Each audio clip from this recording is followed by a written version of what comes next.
Howdy. Thanks for clicking. Thanks for being here. I wanted to make a quick video going over kind of comparing the differences between owning a brand new Chinese made bike.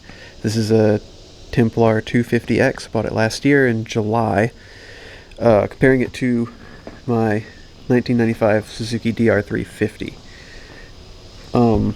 I wrote down some of my thoughts here in notes. Okay, so the main bit of advice you're going to hear when you're researching one of these Chinese made bikes is going to be that you should just spend that money on a Japanese made bike like this one.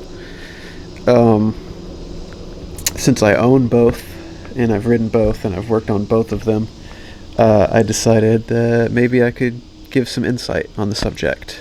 As far as price goes, I have roughly $2,500 tied up in each of these bikes. This was obviously brand new. I bought it last year in July. The Suzuki I traded for, but with the money I have in the parts and all the accessories, it's pretty fair for the market value these bikes go for. So yeah, there's the price. I think I definitely prefer the Japanese bike. It just feels more solid, more capable. The suspension feels more capable. Not to mention, the main reason I like the Suzuki more is because it is a 350, so it's got quite a bit more torque. It's just like an old tractor. But this is a 250. That's kind of comparing apples to oranges. But this one, the Suzuki, just pulls itself down the road quite a bit better. As far as aftermarket support goes, you can find pretty much anything you want for the Suzuki. It's been on the market for so long. It's 30 years old. This one is. So gas tanks, seats, anything you can think of. I don't know that you can get an oversized tank for the Templar, which is kind of a bummer because the range isn't. I think you can get. I squeezed 100 miles out of it. That's the most I've gotten out of the tank. I haven't run out of gas. It probably had 20, 30 more gallons, but I just put a 4-gallon tank on the Suzuki, and not having to think about your range as much is definitely a bonus. Next up, reliability. I think the Suzuki wins there as well, just for the time it's been on the market.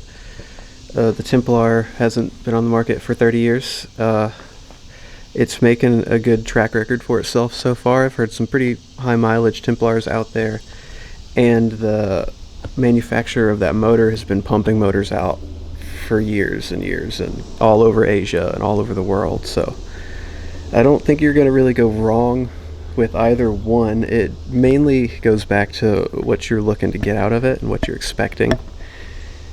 If you're not afraid to work on your own stuff, or you want to learn to work on your own stuff, I think your money would probably go a bit further with a Japanese bike. If you're looking for a more out-of-the-box experience that you don't have to wrench on as much, hopefully, I think a brand new bike is going to be a lot less work than a 30-year-old bike. You don't really know what you're getting when you buy a 30-year-old bike. There's some things you can do to diagnose it, like compression check it and all sorts of other things, but it is a bit of a gamble.